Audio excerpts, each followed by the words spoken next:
Նրան տապանում հյուրընկալել եմ հանուն Հանրապետության կուսակցության քաղխորհրդի անդամ Արնոլ Բլեյանին, պարոն Բլեյան, շնորհակալ եմ հրավերն ընդունելու համար։ Բարև ձեզ, շնորհակալ եմ հրավերելու համար։ Մեր զրույցը սկսենք Փաշինյանի Ռուսաստան կատարած այցից։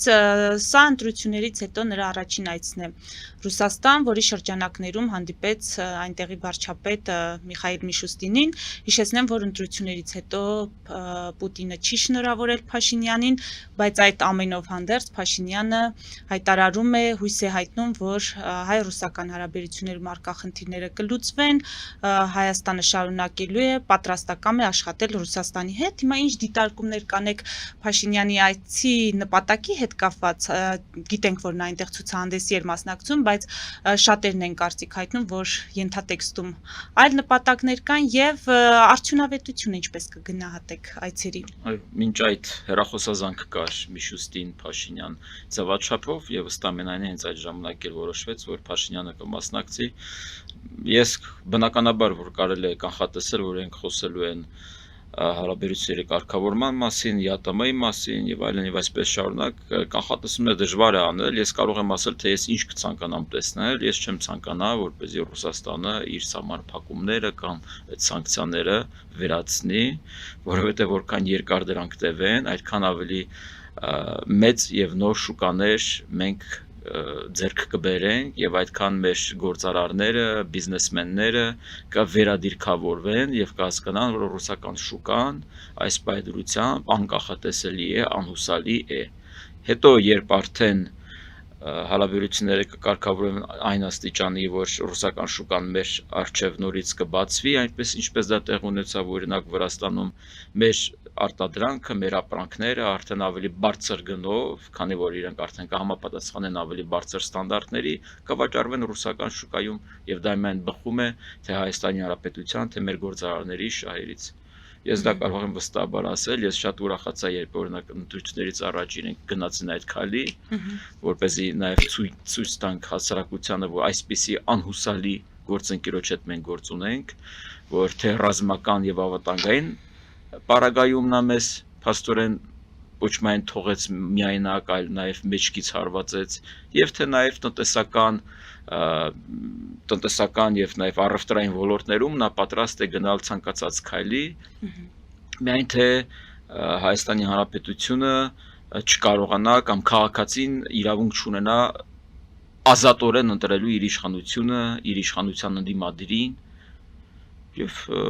հասարակությունը փաստորեն տեսավ դա, բայց ամենակարևորը որ տեսան այն մեր գործարարները։ Ես հիշում եմ նաեւ ձեր տաղավարում, քանից ես խոսում ենք, որ մի օր այդ շուկան փակվելու է եւ մեր գործարարները պետք է օրնիբուն աշխատեն իրենց ստանդարտների վրա։ Բայց իրենք ընտրել էին, ոչ բոլորը, բայց իրենք ընտրել էին այնուամենայնիվ այդ հանգիստ, խաղաղ, այդ կաշառքով, անստանդարտ իրավիճակը եւ փող էին աշխատում, մինչեւ որ հասավ այն պահը, որը որ հասավ։ Հիմա իրանք հասկանում են, որ դա այլևս հնարավոր չէ շարունակել եւ իրենք շատ արագ մենք տեսնում ենք, որ դիրքավորվում են եվրոպական, արաբական, ամերիկյան շուկաների ուղղությամբ եւ դա միայն ողջունելի է։ Շատ լավ, հիմա Փաշինյանը պատրաստ է նաև Պուտինի հետ հանդիպելու, նա հայտարարեց, որ հրավեր լինի կամ ամենաառաջին հնարավորության դեպքում ինքը պատրաստ է այդ հանդիպմանը, դեռ երկար ենք սպասելու Պուտին-Փաշինյան հանդիպման։ Ես հասկանում եմ ինչու է պարոն Փաշինյանը փորձում այդ դիրքավորվել, որովհետև այնուամենայնիվ այնպես չէ, որ մեր բոլոր արտահանումը ամբողջությամբ արդեն իրագործվում է, իրացվում է այլ երկրներում, բնականաբար մենք տուժում ենք, բնականաբար գործարարներ կան, ովքեր տուժում են եւ բնականաբար նաեւ նույն գործարարները ակնկալում են, որ վարչապետը կգնա եւ կփորձի իր հարաբերությունները կարգավորել ռուսական կողմի հետ։ Ես լրիվ ըմբռնումով եմ մոտենում, հնարավոր է որ նույնն էլ մենք անենք այդ ժամանակ, որովհետեւ քանի դեռ մեր գործարարներն ամբողջությամբ չեն բարձրացրել իր ստանդարտները, մենք պետք է կարողանանք այդ անցումային շրջանը սահուն անցնենք։ Մյուս կողմից պետք է հասկանալ, որ ԵԱՏՄ-ն այլևս գոյություն չունի։ Միշուստինի մակարդակով լուծվող խնդիրներ են այդ խնդիրները, որոնք բնականաբար Միշուստինը կարող է, Միշուստինը բնականաբար խոսելու է Վլադիմիր Պուտինի անունից,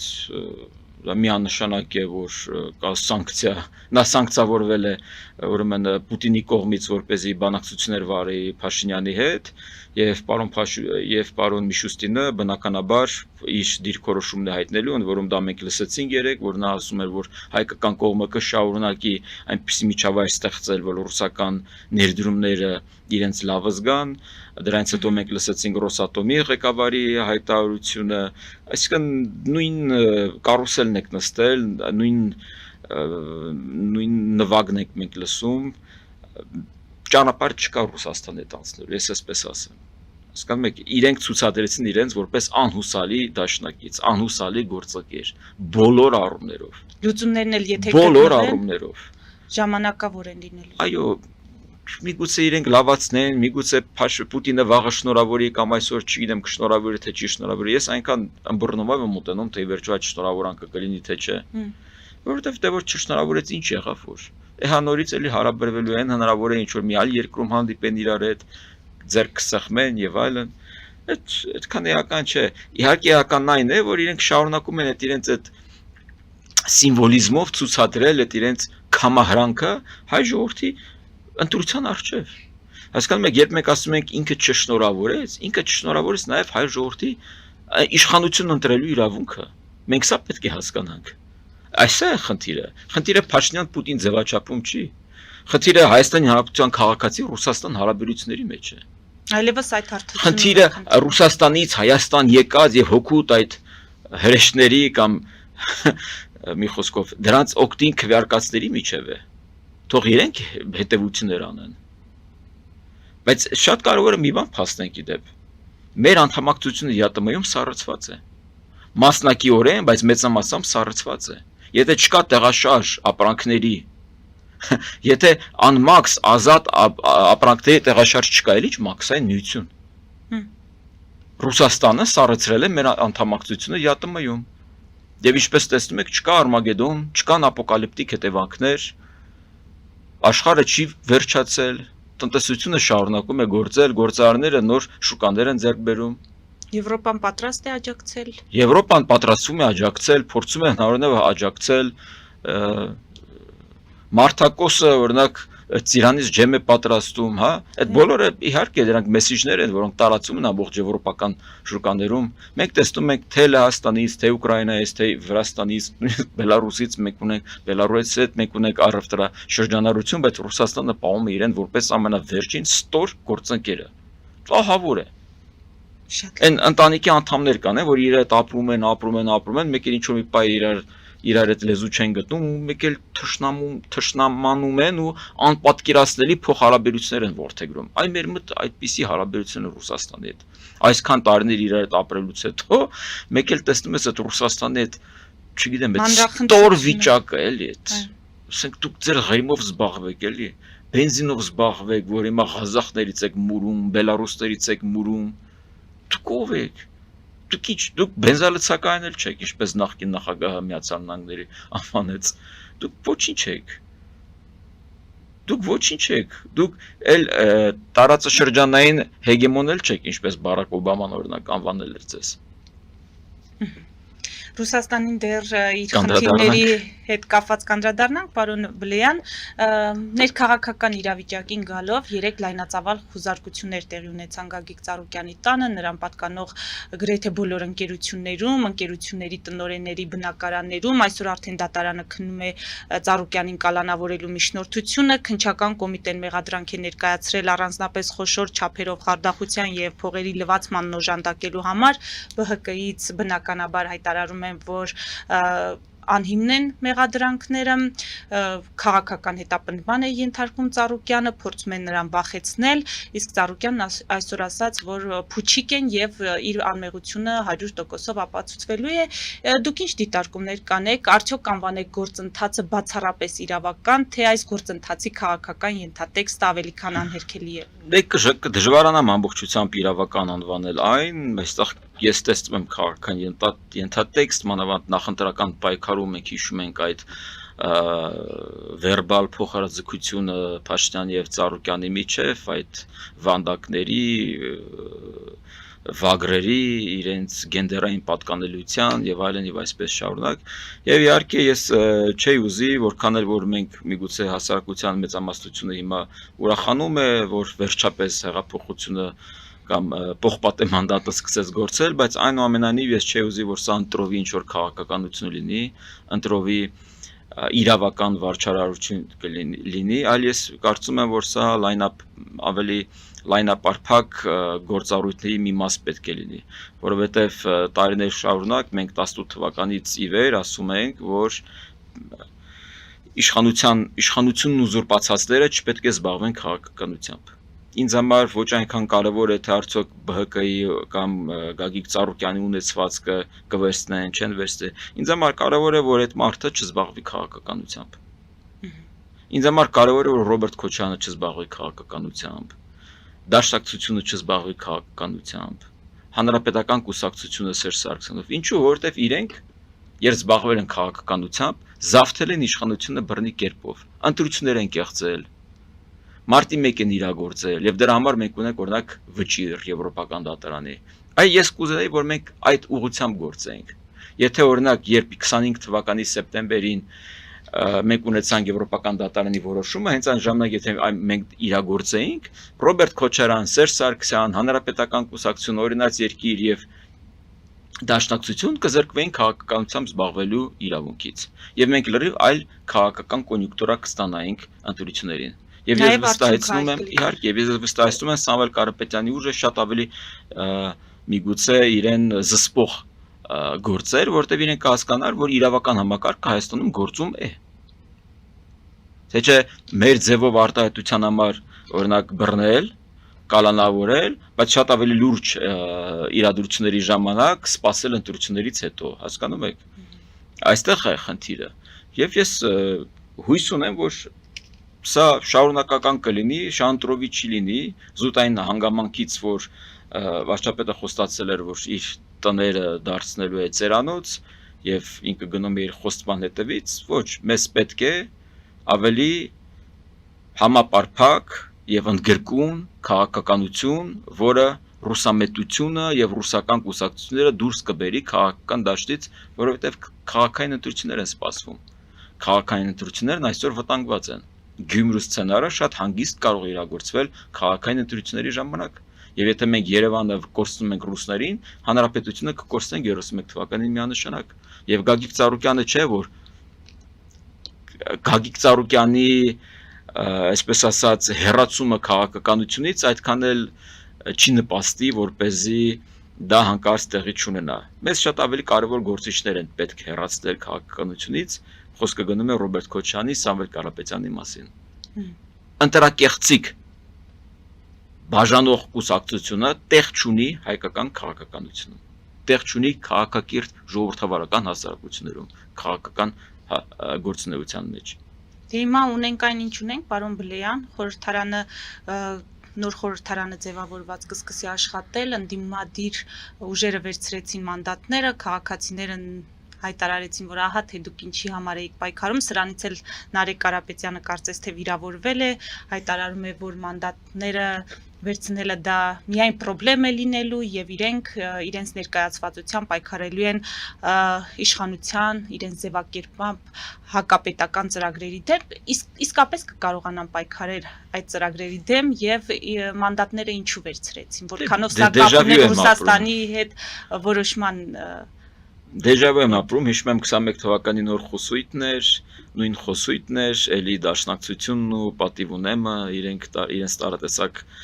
գործիչները արդարացնում էին իրենց մանդատ վերցնելը, նաև փողոցային պայքար են իրենք սկսում, ինչպես օրինակ Նարեկ Կարապետյանն է խոստանում, որ մի կողմից փողոցային պայքար, մյուս կողմից խորհրդարանական պայքար, այսինքն նույն բանը, ինչ մենք տեսել ենք 21 թվականից ի վեր, փաստորեն իրենք պլանավորում են շարունակել 26 թվականից հետո,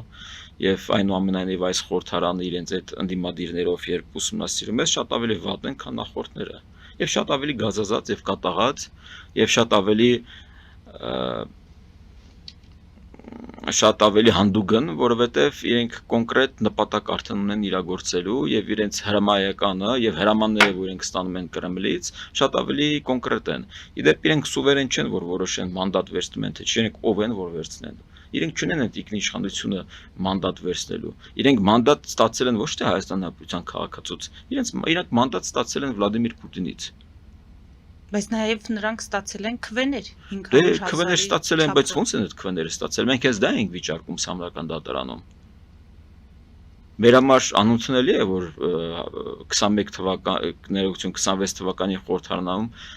ձևավորվել են որոշ ուժեր, որոնք իշխանության են եկել ընտրակեղծիքի արդյունքում։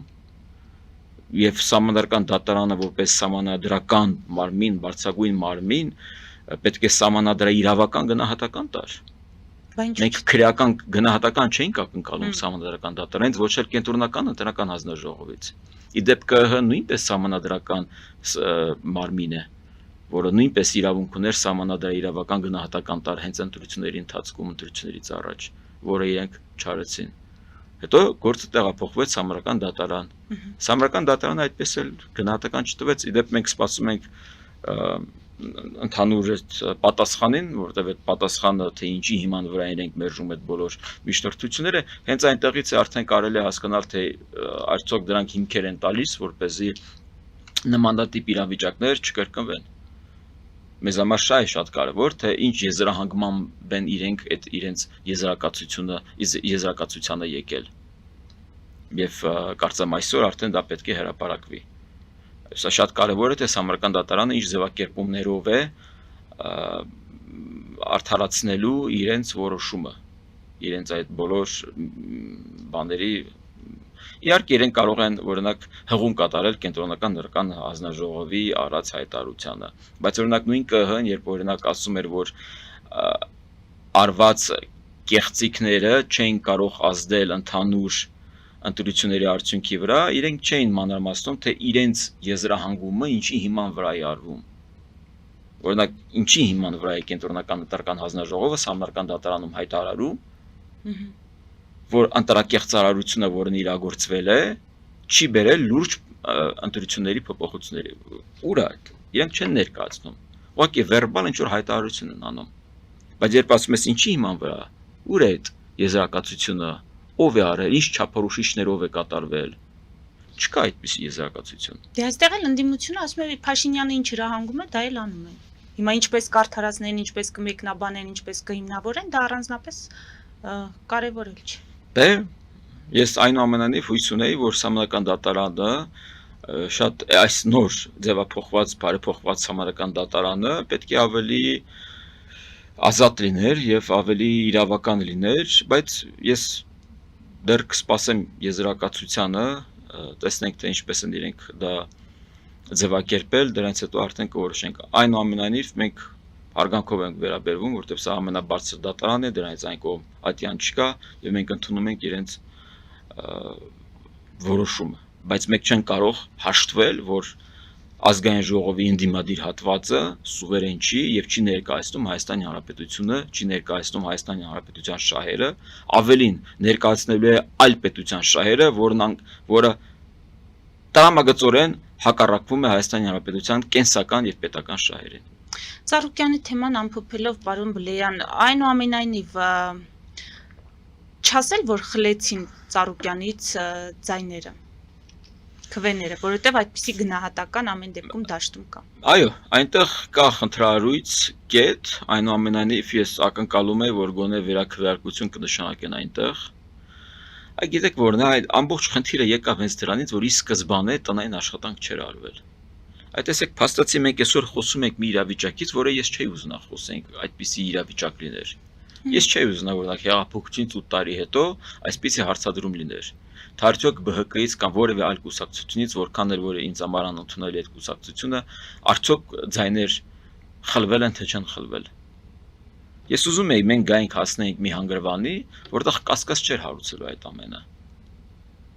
Որքան էլ որ ես ուրախ եմ, որ ԲՀԿ-ն չի անցել, բայց ինձ համար խնդրահարույց է, թե արդյոք իրապես իրենց ձայները խլվել են թե չէ։ Այս է խնդիրը։ Եվ մեր նպատակն էր, ես ինչքան եք մենք զրուցել, հիշում եք հարգելի Էլիզա, որ իրավաքաղաքական գնահատական, իշխանության ուզուրպացիա եւ այսպես շարունակ։ Չեղավ դա։ Ես վստահեցնում եմ Գագիկ Ծառուկյանը, Ռոբերտ Քոչարյանը, նույնիսկ Սամվել Կարապետյանը իման շնորհակալ կլինեն Նիկոլ Փաշինյանին, եթե իրենք արգելվեր զբաղվել քաղաքականությամբ։ Իրենք լավ ուրիշ չէ, որ զբաղվում են քաղաքականությամբ։ Մենք պետք է ամեն անգամ հիշենք Ռոբերտ Քոչարյանին հայտնի ձայնագրությունը Վլադիմիր Պուտինին, որտեղ նա խնդրում էր, որպեսզի նա դուրս հանի Ռոբերտ Քոչարյանին քաղաքականությունից, քանի որ իր խնդրանքով է նա վերադարձել քաղաքականություն։ Մենք պետք է հիշենք Սամվել Կարապետյանի հարցազրույցը կարծեմ 24 թվականին, որտեղ նա գովերգում էր մեր տնտեսության վիճակը եւ ասում էր, որ ընդհանրապես միտք չունի զբաղվել քաղաքականությամբ։ Հետո հանկարծ նա տոգորվում է մեր եկեղեցու բանով, ճակատագրով եւ մտնում է քաղաքականություն։ Ինք ստիպված է լինում։ Նույնը նաեւ Ռուբեն Վարդանյանն է ներ վերաբերվում։ Նա էլ չէր ուզում զբաղվել քաղաքականությամբ, բայց ստիպված պատրեց իր Ռուսաստանի անձնագիրը եւ գնաց Արցախ, նշանակվեց պետնախարար։ Արդյունքը մենք տեսանք։ Հիմա Սամվել Կարապետյանն էլ հասկանում է, որ իրան մի նմանատիպ ինչ-որ բան կարող է սպասել։ Իր պայքարը Հայաստանի Հանրապետության համար չէ, իր պայքարը իր ունեցվածքի, իր ճակատագրի, իր կյանքի մասին է։ Ամեն անգամ երբ ուկրաինացիները խփում են Ռուսաստանին, վստահեցնում եմ ամենաշատը ուրախանում է հենց Սամվել Կարապետյանը, որտեղ նա ուզում է, որպեսզի օր-օրի պուտինիզմը փլուզվի, որպեսզի նա հանգիստ շնչի։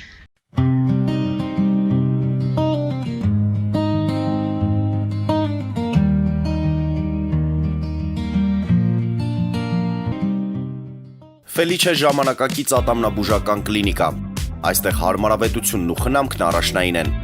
Այստեղ կիրառվում են ատամնաբուժական ամենաժամանակակից տեխնոլոգիաներ, ճշգրիտ ախտորոշում, արդյունավետ բուժում, նուրբ փորձառություն եւ անհատական մոտեցում։ Սկսած սովորական մանրուքներից մինչև առաջադեմ ընթացակարգեր, այստեղ դուք գտնվում եք բարձր որակավորում ունեցող եւ փորձառու ատամնաբուժական մասնագետների ձեռքերում։ Մեր բարեկամական եւ հյուրընկալ անձնակազմն այստեղ է յուրաքանչյուր այցը հաճելի դարձնելու համար։ Ֆելիչե, ձեր առողջ եւ ամենաերջանիկ շպիտը սկսվում է այստեղից։ Եկեք եւ բացահայտեք նորարարության, փորձագիտության եւ կարեկցանքի կատարյալ համադրությունը։ Երևան Փոստը Գրանադայի ուզում տեղեկացնում է։ Դրամական փոխանցումներ 1%-ով։ Օդանավով 1 փաունդը 2.99։ Նավով ուղարկեք 1 արկղ, երկրորդ արկղը անվճար։ Ավտոմեքենաների փոխադրում անհավատալի արժեքներով։ Ինչպես նաև կահույք եւ մեծ չափի բեռների փոխադրում։ Jackpot հագուստի խանութը երկրորդ մասնաճյուղն է բացել Գլենդելի սրտում, որտեղ կարող եք ձեռք բերել եվրոպական եւ ամերիկյան ընտիր հագուստեղեն, կոշկեղեն, աքսեսուարներ, պայուսակներ ամենահարմար արժեքներով։ Նաև կարող եք ցանկացած ապրանք պատվիրել եւ ձեռք բերել կարճ ժամանակում։ Jackpot-ի Գլենդելի հասցեն է 1135 North Pacific Avenue, հեռախոս 818 813 2252։ Jackpot հագուստի լավագույն կենտրոնը Գլենդելում։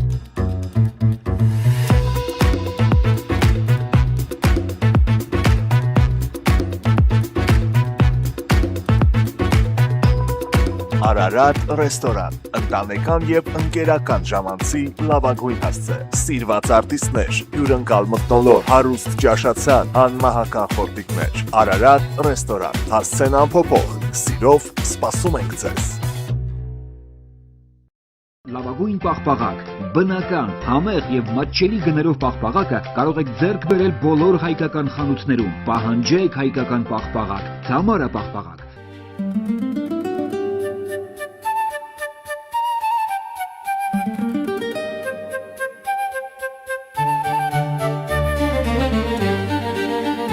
Նոյան տապան տպարան, Նոյան տապան հրատարակչություն, շարվածքից մինչև տպագրում, զանգահարեք, գրեք, այցելեք, միասին պատրաստենք ձեր գիրքը, ամսագիրը կամ թերթը, որտեղ նշվելու է, տպագրված է Նոյան տապանում։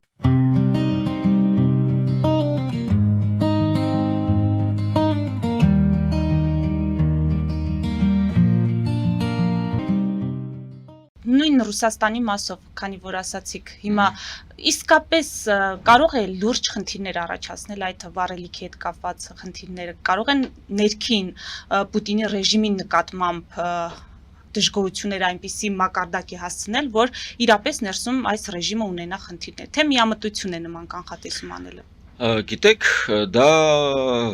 այսրոպեական հարց չէ, այնպես չէ, որ հենց այս պահին ժողովուրդը պետք է այնտեղ հեղափոխություն իրագործի, բայց այնուամենայնիվ այն հանգամանքը, որ արդեն դրոններն ու հրթիռները գնում են Մոսկվայի եւ Սանկտ Պետերբուրգի ուղղությամբ, դա է հատկանշական, որտեվ հենց այնտեղ են այդ հարուստները, այդ էլիտան ծվարել եւ իրենց շատ լավ են զգում, որ այսպես կոչված հատուկ ռազմական օպերացիա է իրագործվում ուկրաինական տարածքներում, բայց դա իրենց չի վերաբերում։ Հիմա իրենք հասկացան, որ պատերազմը եկել հասել է Կրեմլ, որ այն պատերազմը, որ իրենք սանձազերծել էին այլ երկրում, եկել հասել է իրենց դուռը։ Օրինակ, Ղրիմի թերակղզին վերածվել է կղզու, այնտեղ չկան դեզվարելիք, բենզին, հոսանքազերկումներ են սպասվում, արդեն կան, մարդիկ փախչում են այնտեղից, մենք տեսնում ենք բոլոր կադրերը այդ ավտոշարասյունների, թե ինչպես են մարդիկ կամ լքում են Ղրիմը, կամ վերադառնում են Ղրիմից։ Եվ դա շարունակվում է։ Արդեն Օմսկ են հասնում 2700 կիլոմետր հեռավորության Ուկրաինայի սահմանից։ Առաջինական։ Այնտեղ մնացել է կարծեմ 1 թե 2 ռեգիոն, թե որտեղ դեռ դրոններ չեն հայտնվել։